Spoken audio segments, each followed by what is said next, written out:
Well, Jared, I'll tell you what. It there's certainly no shortage of options if you are looking for something to watch these days on the TV screen. I mean, Mm. how are you managing all of these sports all the time? We got NRFIs, YRFIs, we got NBA playoffs, we got hockey ramping up. You got the NFL draft coming up. You got other shows that maybe people want to watch outside of sports. Just how are you? Do you have multiple screens? Like, how are you attacking this? Yeah, multiple screens. See, that's the good thing about the NRFIs and the YRFIs. You're in and out, 10, 15 minutes, boom, you move on to the next game. NBA playoffs gets the main screen. Obviously, MLB gets the auxiliary screens, mainly because I don't have the MLB package is only on my Apple iPad and the streaming services. But I've got my setup here in the crib is I got one main screen, big screen with cable, so it's like the direct feed. Then I've got 3 auxiliary screens that are all hooked up to Apple TV and or Fubo, streaming stuff.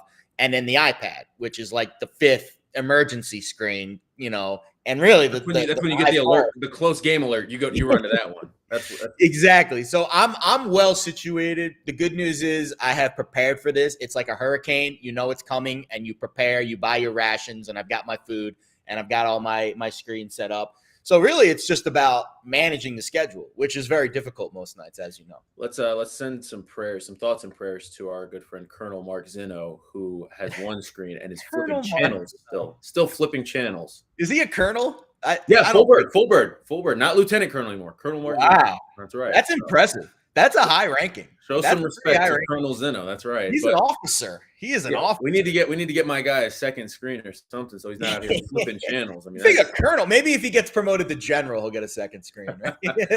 There we go. Listen, with so much to talk about, though, I want you to touch on a bet you put in last night. A little bit of a saucy. Oh, you like that? A little bit of a saucy NFL draft bet as we get ready for the draft coming up next week.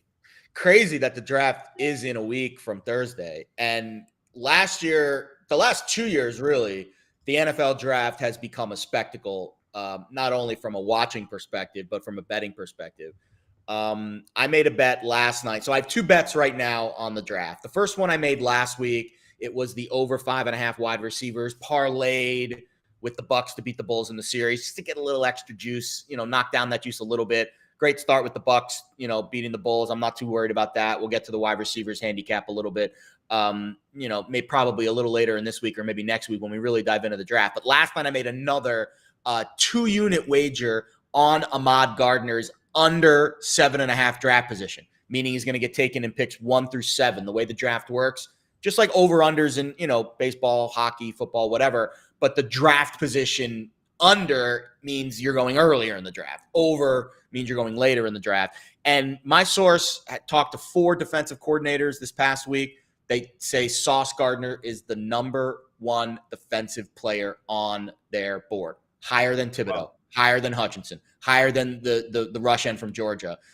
His length and the way he defends is the prototypical corner model in today's NFL.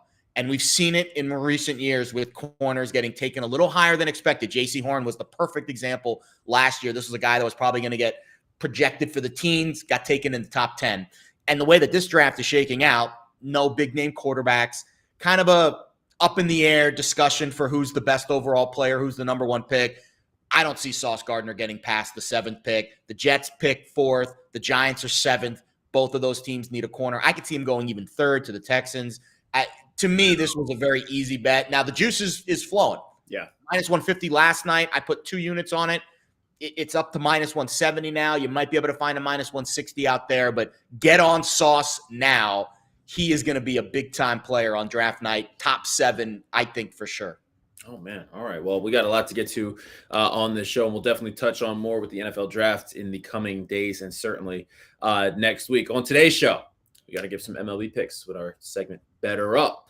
Talk NBA with our guy, Jonathan Von Tobel. Then we're going to get into some kick picks. You're going to give out some kick picks to the people. They love your kick picks. Get to some ice picks and then finish things off with our plays of the day. So without further ado, let's bet it. Let's start with Better Up. Talk some MLB real quick. Yes run first innings went 6-2 yesterday on the season. Yes run first innings 78 and 72 this season.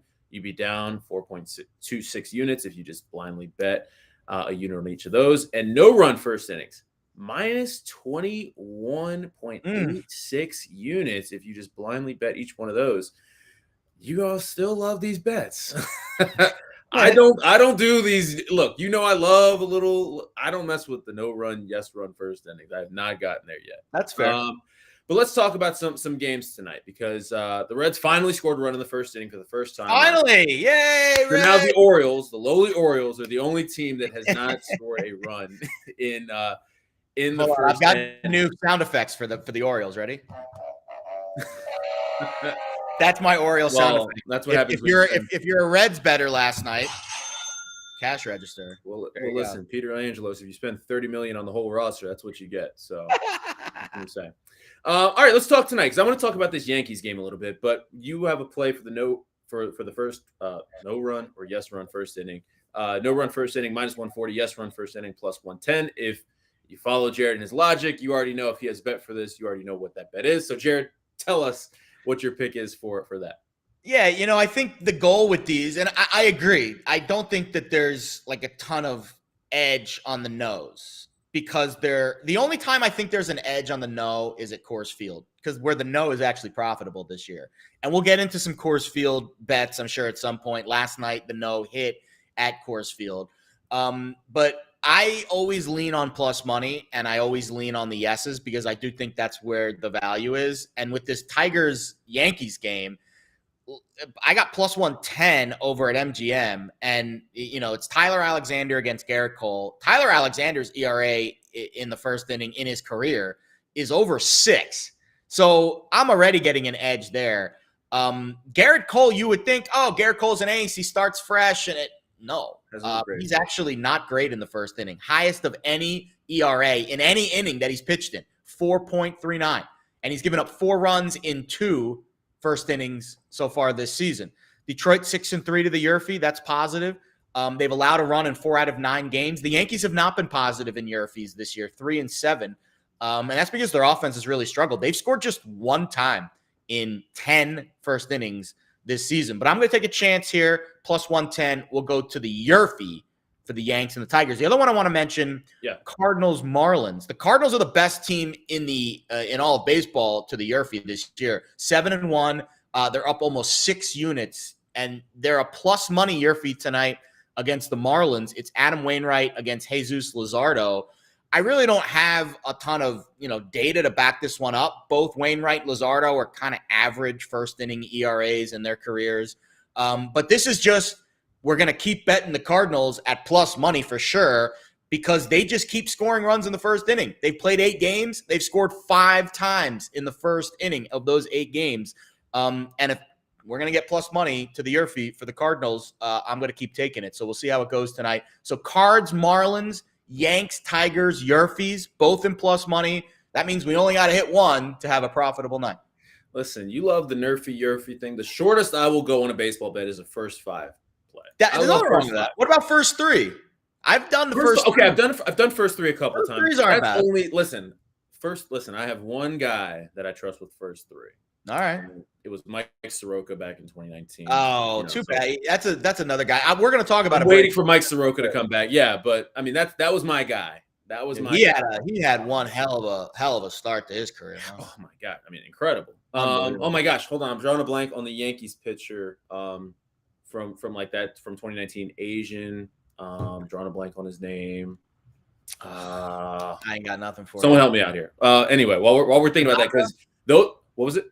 Tanaka? Yes, those were my 2 guys. Okay. Those were my 2 guys that I would go for, like the first 5. They were money. That's a good call, Justin. I don't know why I was totally drawing a blank. Yes.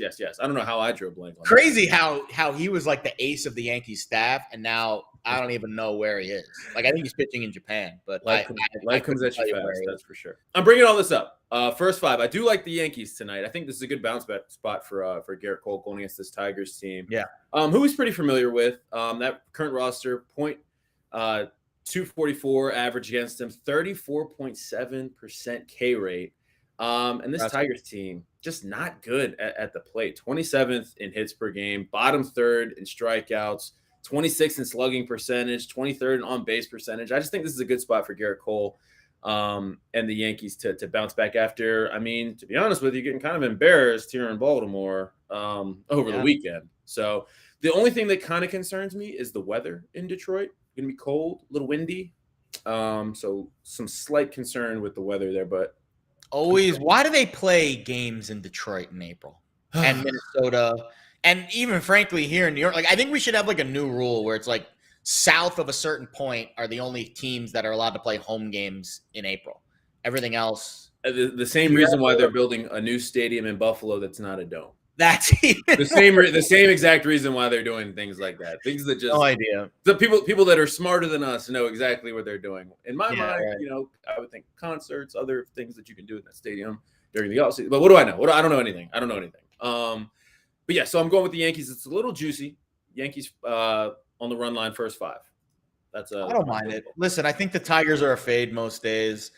I will say this: you're not getting a ton of value betting the Yankees most nights, but after Garrett Cole got knocked around for a couple of starts, that might be one of the lower first 5 run lines you get with him for a while. Against the bad team. I wanted to look at his strikeouts, but his 6.5. It was the weather. It's minus 190 to the over. Yeah, definitely not minus 190. Definitely not doing that. But I just looked at the number and I didn't love it. But let's move on. You got some other plays that you want to give out. Yeah, I'll quickly give out my 2 strikeout props before we get to JVT with NBA. I'm on Max Fried's under 5.5. Fangraphs has him projected for 4.4. He's gone under this number 5.5 in his first 2 starts, both at home. He's given up 15 hits in those 2 starts too. He's got a 6.01 FIP and a 315 batting average against in a lot of plate appearances, 145 plate appearances against his current Dodgers lineup. 0-1 with a 7.71 ERA in 2 starts lifetime at Dodger Stadium. Turner, Bellinger, Muncy, Taylor Barnes, all hitting over 300 against Fried. Strikeout percentages for the Dodgers are kind of average against lefties, about 24%, but a very high walk rate. And Fried's walk rate jumps from 6.5 to 8.2 on the road compared to at home. So I felt like 5.5 was a little too rich for Max Fried tonight. I see him probably being a 5-inning, 5 strikeout guy. So we'll go under 5.5 at minus 140. I'm also on Kyle Freeland's under 4.5 at minus 135. Got this over at DraftKings. Fangraphs has him projected for 3.3. He's allowed more earned runs than strikeouts this year. 10 earned runs, 7 strikeouts in 2 starts this year. Yikes. Low strikeout percentage against Philly in his career. 10 strikeouts in 52 plate appearances, which is a low sample size against the Phillies, but 3 of those 10 are against Zach Eflin and Zach Wheeler. So those guys aren't going to be hitting anytime soon. So I think this righty-laden lineup against the lefty Freeland, you got a bunch of righty Schwarber, Castellanos, against the Rockies lefty Freeland is a good matchup. And he has a career 7.01 K per 9 at Coors. So that means he's probably going to have to go 5 innings, maybe into the 6th, if he wants to hit 5 strikeouts. And I just don't see that happening against the Phillies lineup tonight. So Freeland under 4.5 and Fried under 5.5, the 2 strikeout props I'm on tonight. Love it. All right, let's switch gears and talk some NBA. Bring on our guy, Jonathan Von Tobel, NBA betting analyst and host of the Hardwood Handicappers podcast. Jonathan, what's going on? What's going on, guys? It's been an exciting couple of days. I think the NBA postseason kind of delivered in certain spots. I don't think there's anything better than the Timberwolves Grizzlies series or that Celtics Nets game. Nets, yeah, I was going to say, yeah. So it's been off to a good start. It's been cool. I got a question for you guys. I want to throw this out. What are we calling this lineup with Jordan Poole in and out for the Warriors? Because is it the pool party? Is it like I saw a couple names floating around? The pool party was pretty good. The pool party is really good. Yeah, I liked it. I will say, because I was watching the game on the Warriors broadcast yesterday, they were calling it like I think it was like the 3-headed death lineup or something. Like it was really lame what they were calling it. That's super lame. You can't just come up with that on the spot. You got to have something prepared. Yeah. Oh, it was the 3 killers lineup. Yeah, no, it was lame. So I agree. Like Splash and Dash was thrown out there. I think Splash and Dash. I like that. Yeah, I think that was the Bay Area guys that were calling it that. I kind of want to go like no splash zone, but like that indicates negativity. And that lineup, by the way, in 2 games has a plus 92 net rating. How about that? It's incredible. Wow. But we do have to come up with something because the Hamptons 5 was that KD death lineup, but you got to come up with something cool for these. Are they the Splash Cousins? Maybe the Splash Cousins. Yeah. It could be. Here you go. Here's another overarching question before we get into tonight's games. Neutral court, one game and done scenario. Suns Warriors. Who's favored right now? The Suns would be favored, and it's not going to be that by that much. I think you're probably talking under 3. It's a really tight number, but these two teams are going to be power rated to the moon. These are two of the higher power rated teams in the NBA, especially now that the Warriors. I mean, think about it. This is the first time in a long time we've seen them fully healthy. You know, before the series started, Clay, Draymond, and Steph had played a total of 11 minutes together this regular season. So that's going to be pretty tight. It would be under. I would make the Suns about a 2.5 point favorite. JVT, I want to ask you, because Denver and Toronto are heading back home now, both down 0-2. Do you see either of these teams flipping the scripts as they head back home? Because I got to tell you, we were talking before the show, and we're not seeing a whole lot of life from either of those squads because they've just been dominating those first 2 games. So I feel like the best candidate, if you're picking between the two, would be Toronto, mainly because we have the whole Matisse Thybulle hanging over the series, right? He's not going to be able to play the 2 games. You saw some positive offensive numbers for Toronto in the first game, and that really fell off in the second half against them. But also remember, at one point in that second half yesterday, they cut it to, I think, as low as 12 when they were kind of coming back at the start of that fourth quarter. So, you're seeing these little signs of positivity, and now one of the better perimeter defenders for Philadelphia is not going to be out there. So I think that's how you make the case for which one it's going to be. But at the same time, if they're not going to be healthy, if Scotty Barnes isn't going to be available, Gary Trent Jr., you give him credit for trying, but clearly whatever illness he's dealing with, he looked like a shell of himself out there yesterday. And in that game 1 over the weekend, it's probably most likely Toronto given the personnel situation. But for both of these teams, I mean, we mentioned the numbers with the death lineup for Golden State out there. I mean, they're plus 92 with that net rating. It's just such a bad matchup for Denver. They get to put Jokic out in space. He's very uncomfortable. They are comfortable defensively, putting Looney or Draymond on him one-on-one. They don't need any double teams against him. And it's not like they're shutting him down, but it's just like that's fine because nobody else is going to score on us. We'll just make you work for all these buckets. 2s are worth less than 3s, and that's how we're going to defend you. So I think it's not a good case for either one of them, but I think if you're going most probabilistic, it's probably Toronto given the Matisse Thybulle situation. Yeah, I want to talk about that Thybulle situation for a minute because I feel like I can look at my crystal ball and people are going to think that there is some kind of edge when they're looking at the prop market or the numbers in the next couple of days. I mean, obviously that's going to be cooked into the line. So I want to ask you just who is the guy that you think is going to benefit most from Thybulle not being able to be in that lineup? Because you could have made an argument for Trent, but we don't know if he's going to be healthy. Scotty Barnes, another guy. Is it Siakam? Who's going to benefit from this? Yeah, I think Trent would be at the top of the list given if he's going to be available. It does sound like it's not going to be crazy serious and that he could be available for that game. So I think that's near the top of your list. But it is those perimeter defenders. It's it's Fred VanVleet. I think we saw at one point in the game where Fred VanVleet tried to drive on him and shoot over him, and Matisse Thybulle said, "No, dude, you're like 5'11". I'm just going to get that out of here." And so I think that's what you're making the case for. Some of those perimeter players. Yesterday OG Anunoby was incredible. Even in that blowout, every time he went down the floor, he was hitting tough mid-range shots, hitting 3-point shots. He was kind of keeping them afloat during that really big beatdown in the third quarter. It's a perimeter-oriented player for sure, and I think at the top of the list would be Fred VanVleet because there's just not that overwhelming size that's going to be out there in some of those situations, especially in transition. They're able to swallow him up. All right, let's get into tonight's games. I've got a pick on the Hawks and Heat, so we can save that for a little bit. I know you're very intrigued by this Minnesota Timberwolves team, JVT. They dropped the $130 on the Grizz in game 1. All of the handle, all of the bets. Everyone's going to take Memphis tonight. That's what I'm seeing at MGM. 71% of the bets, 84% of the handle on the Grizzlies. But lines moved from 7.5 down to 6.5. And, reverse line thing. But it is looking a little intriguing that everyone's going to be hammering Memphis tonight, but you think the T-Wolves are live again.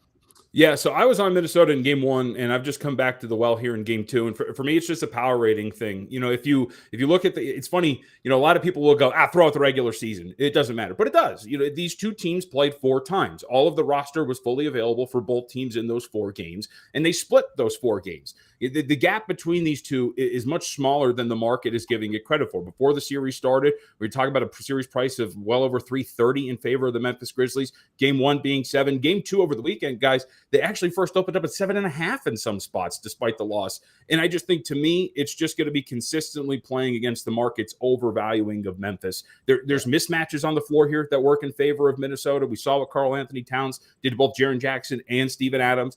We saw that Anthony Edwards, they don't really have an answer for him him either. The half-court numbers were not good for Memphis in that first game in terms of offensively, only an offensive rating at 93.7. It's pretty average for a team in the half-court. Meanwhile, it was well over 100 for the Minnesota Timberwolves. And this isn't to say that Memphis shouldn't be favored or anything like that.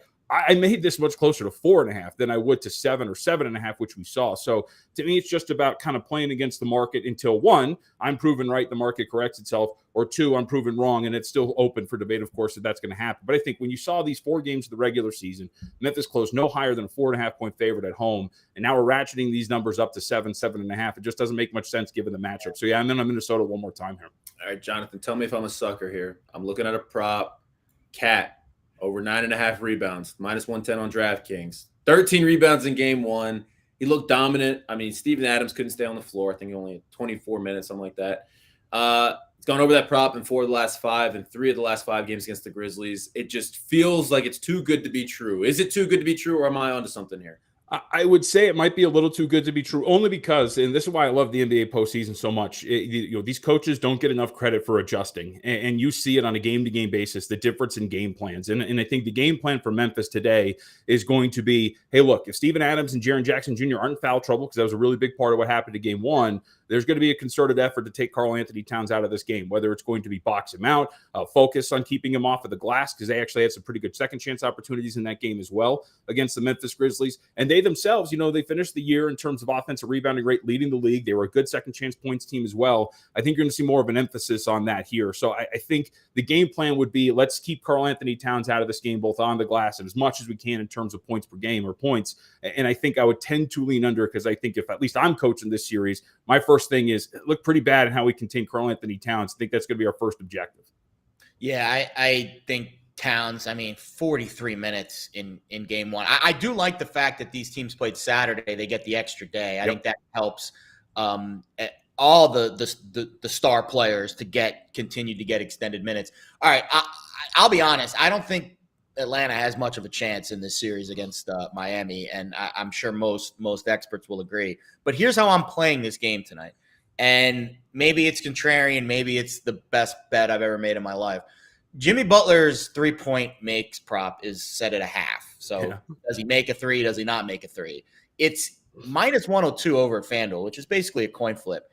In 78 playoff starts in Jimmy's career, he's made a 3-pointer in 50 of them. That's 64% of the time. Now he's a 23% 3-point shooter on the year. It's not he's not exactly lighting it up from the outside. But what am I missing here? 64% of the time in a pretty big sample size, he's made a 3-pointer in a playoff game, and I'm laying 2 cents for him to make one tonight.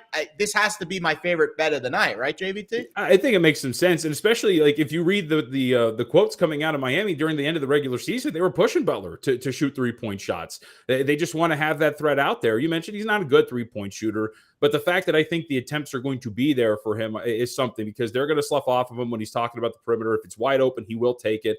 And especially if, like, as you mentioned, right, if this game gets out of hand, there's going to be, I think, a little bit more loose in terms of shot selection as you get in the third quarter or so, which means Jimmy Butler might be more comfortable taking a 3-point shot.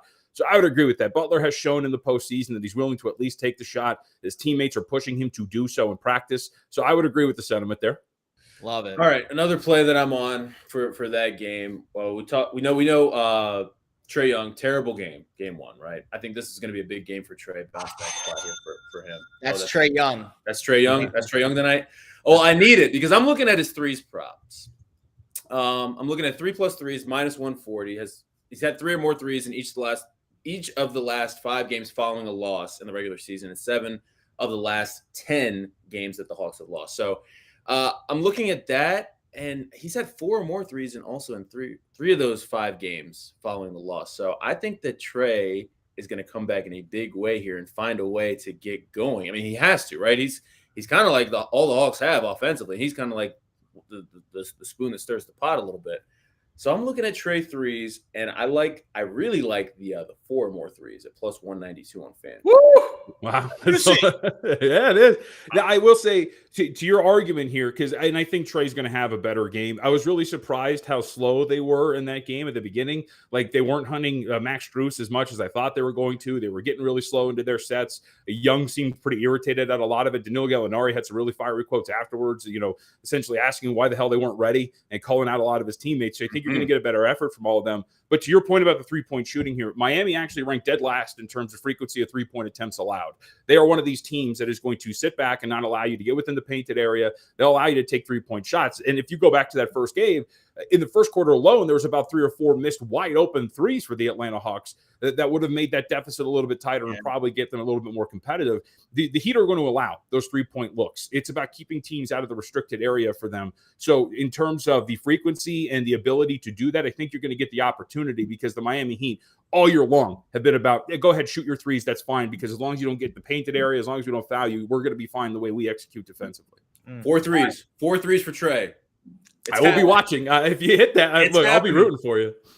One more I've got for you. PJ Tucker, 4.5 rebounds to the over. He's gone over this in 48 of his 61 playoff starts. That's almost 79%.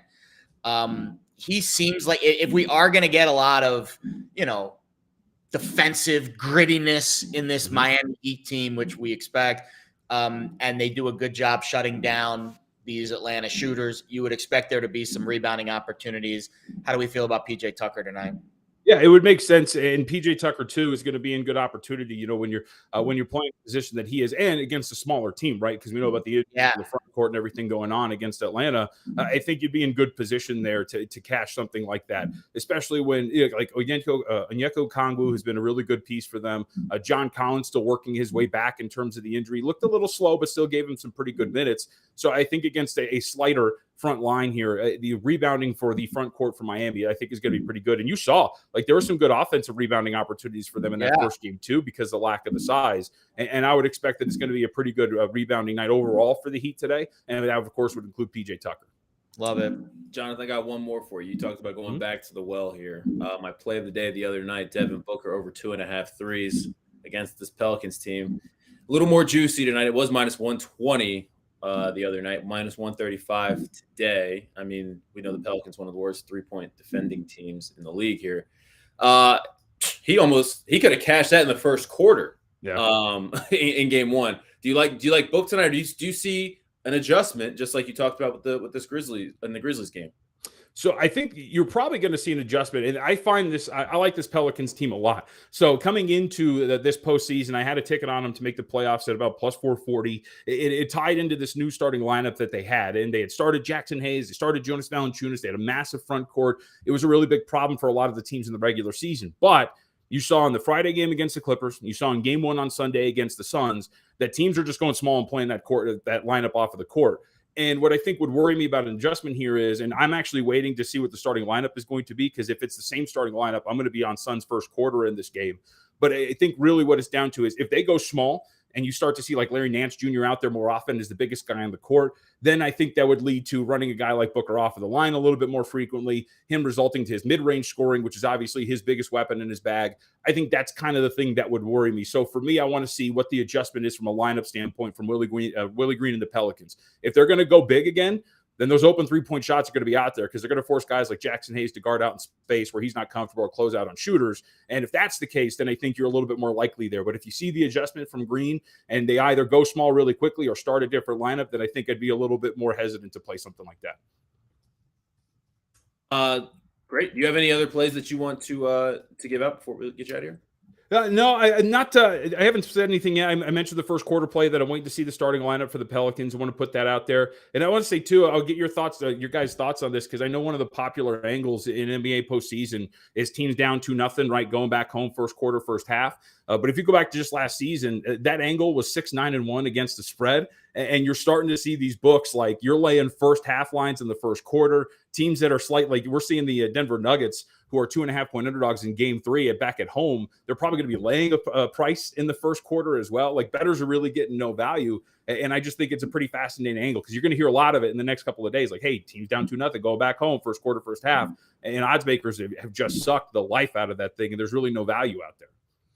That's the key. The odds makers know that too. Yep. I thought last night the Mavericks was one of the easier bets that I might make the whole postseason. Now we got some help from Scal to kind of push us with the analysis, but I'd be more inclined for an underdog than a favorite, and they were down 1-0, and I thought that was a desperation spot. Whereas most of the teams going back home, I don't know. What do you think? What's that Raptors line in Game 3? Are they favored at home? Probably not, right? Oh, no, they're not going to be favored at home. I think right now you're seeing Philly 2 and 1.5 right now. That's up on the board right now at the total of 14.5. So, yeah, they're going to be underdogs there. But again, so these first quarter lines come out, a little bit closer to game time. Just check those, right? When you get to them, just check it. And I'm willing to bet it's either going to be a pick or Raptors -1 for that first quarter. Again, they are underdogs for the game, and yet you're laying a number in the first quarter. That's going to be the case. I'll be honest. I think the first quarter is tough. It's tough to really get a read because, for example, last night the Mavericks lost the first half by 7 and came back and won the game. So, yeah, you need to get a favorable number. Whereas that, the Raptors being a favorite in the first quarter, that's not a favorable number for a team that's underdogs in the game. Oh, either that or unless we're looking for something that we're talking about, right? Like schematic changes with this Pelicans team and the recency and how these teams have handled it. Something like that. I think you can get a read on the first quarter, but I would agree with you generally. I think it's almost like this, I know this conversation is going around about you run first inning and no run first inning, stuff like that. More likely than not, certain things happen that the public thinks actually happens. But I think in the first quarter, you'll see just a lot of teams go, or a lot of bidders just go, hey, only first quarter favorite. Yeah, I'm all in here. But the other team's playing their starting lineup too. And I think it's a little bit harder to get a read on those quarters. But unless you're looking for some little changes, lineup things that we're talking about here in like Pelicans Suns series. The YRFI of the NBA is the first quarter. Right? Yeah, of course. Well, it's going to be with these down 2-0. You're going to hear it so basket. much. That's the one. Method of first basket. First basket. I can't deal with this stuff. I can't, JVT. Or unless you could find somewhere, was it Adam Sandler and Uncut Gems, where you're betting on guys to win the tip-off? I still have never seen that bet anywhere. I don't know where he got it from. I've never seen that bet anywhere. Let's get you out of here on this. Your best bet for the night. That's going to be Timberwolves catching 7 there against Memphis. It's off for my numbers. I like this Memphis Grizzlies team a lot. They shouldn't be really power rated this high, and yet this conversation is still like, hey, Grizzlies Warriors going to be fun series, and it's like let's pump the brakes. Let's see if these two teams, how this goes. But I think the market's just overvalued them by my numbers. Paid off in game 1, so we're going to go back to the well in game 2. I'm locking it in. Thank you as always, JVT. Talk to you soon. Yep. Good to talk to you guys. Thank you. Great. All right, Jared. Let's give the people what they want. I saw some people talking some footy in the chat. So give the people what they want. You got some kick picks you want to give out? Yeah, we got one match today. It's an easy one. It's really one of the better matches of the season. Liverpool hosting Manchester United at Anfield. My guy James Milton over at Pickswise.com has a 3-star play on the over 3.5 at +130. Love that. So here's what we're going to do. We're going to take that over 3.5 and we're going to parlay it easy. Liverpool money line. I don't see how they lose this match. They've won 10 consecutive matches at Anfield, and Manchester United is just a mess right now. They've got manager problems. Cristiano Ronaldo's in and out of the lineup. Is he going to play? We don't know. He's not going to play today. Yeah, I don't trust Manchester United. Can they get a goal? Sure. Can they win? No. Can they get a draw?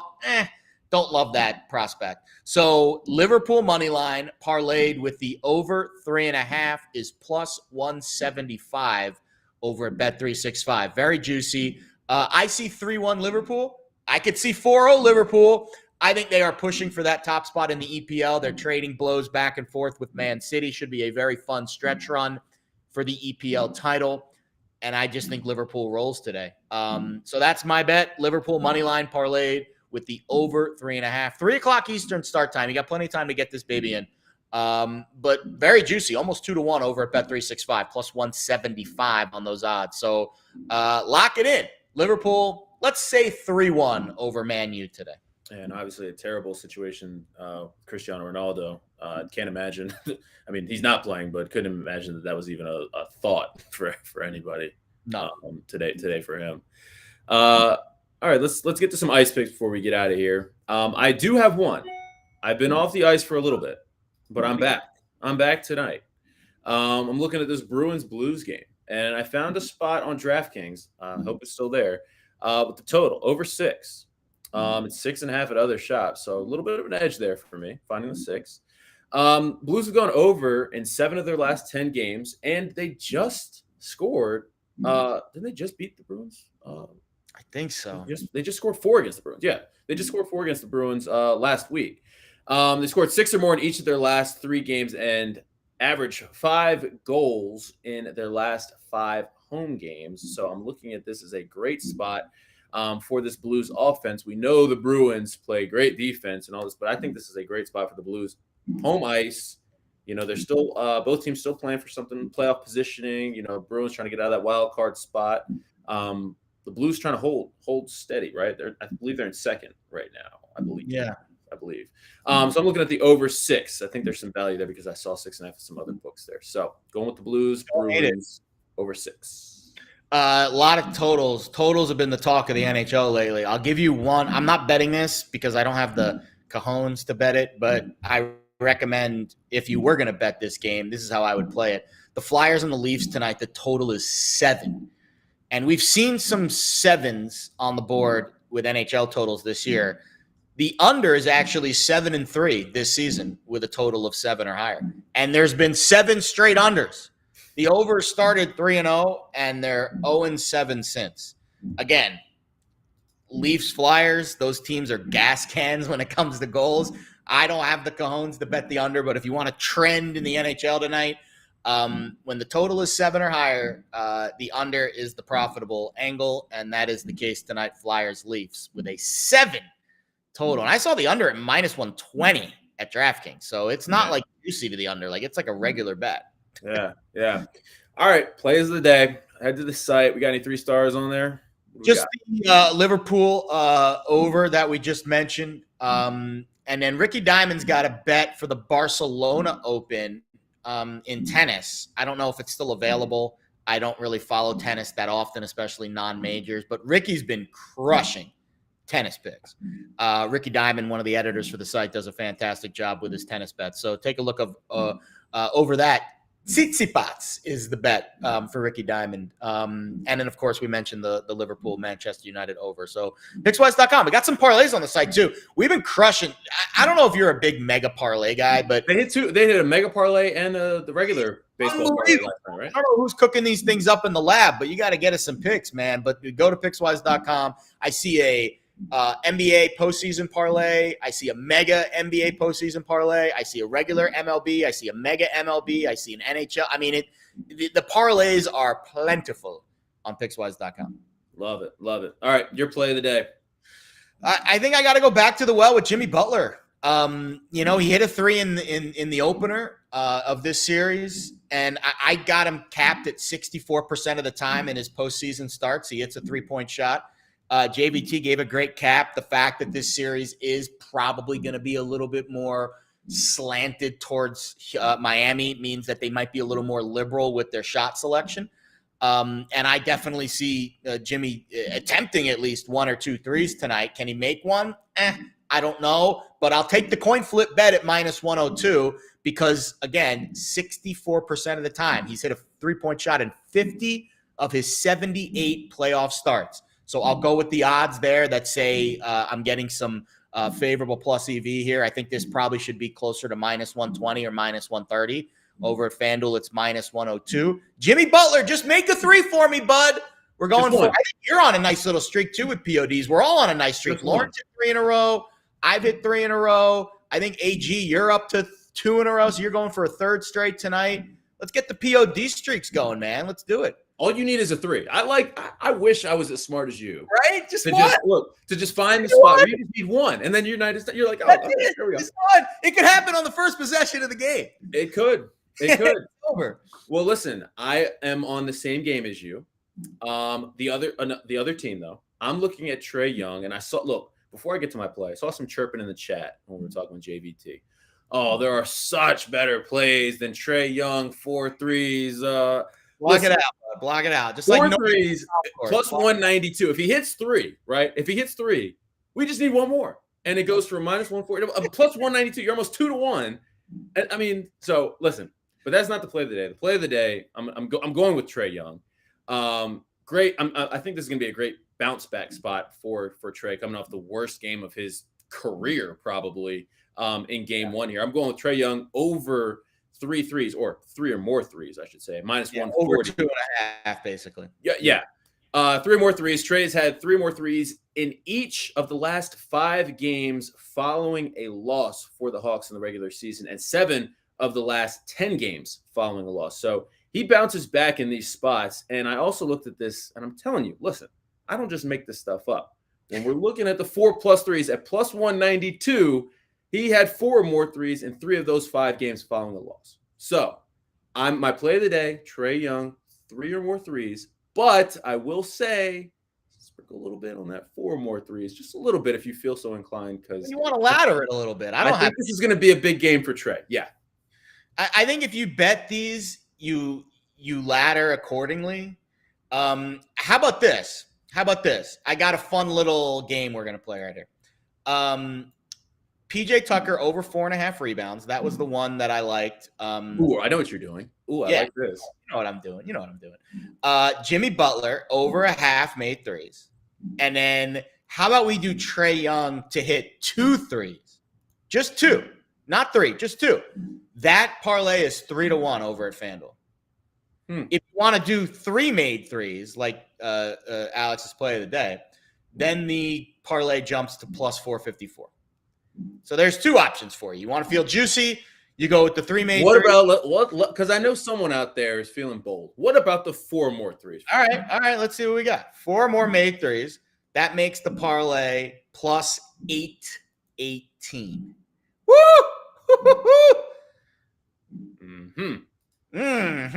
Look, Jared, you said I hope it hits. I don't know if you do. I saw you chirping. I'm gonna be I'm remembering, and I'll be back. Take notes. I hope anytime we have plays of the day, I hope they always hit because it makes Pickswise look. It makes it fun. Yeah. You said this would be 3 straight for me. I know I hit the Devin Booker. Yeah, you hit. What was the one before the Booker? Yeah, you hit Booker the other night, and then you hit Burns last week. So you're going for your 3rd straight. There we go. I'll take it. I must have. Lauren's on fire with hockey. She's hit 3 straight play of the days. Lauren's always on fire. We get it. It's playoff time. It's time for her. She's one that I might be rooting for a few losses just to get her back. Yeah, we need her to stop winning so we can try to catch up a little bit. Because Zeno's also like with his Zeno's crushing it. Zeno's 24-14 for almost 9 units of profit with his PODs since hopping on Pickswise. Hold on, Jared. Can you repeat the parlay that we were talking about here for our friend Peter? So there's a couple of different ways to play it. Here are the foundational pieces. Jimmy Butler hit a 3 and PJ Tucker over 4.5 rebounds. Then that's where now you have the option. Do you want to go juicy on Trae Young? If you go over 3.5 made threes, it's plus 818. If you go over 2.5 made threes, it's plus 454. If you really want to get conservative, over 1.5 made threes is plus 304. I'll be honest, I would either choose that one or the 1.5. Yeah, the 1.5 is fine. Yeah, I'd go over 1.5 made threes at plus 304, and then I would cut my risk in half and do another one at over 3.5 at plus 818. Because you're probably going to cover your ass anyways if he's going to hit 2. And then you can use that equity to kind of ladder it up and do the plus 818. But I'll be honest, I don't mind. Trae Young's going to have to go berserk tonight if they want to win this game. So he's going to be he got roughed up too. I mean, listen. Can he make the shots? That's the question. We'll see. Listen, 3 threes. The volume's going to be there. He's definitely going to take at least 6 or 7. No doubt about it. He's pulling. He's going to pull. He's going to pull. Look, I need 3. If he gets 4, I promise you'll be hearing about it on Twitter. I'm going to be going crazy. If he gets 4.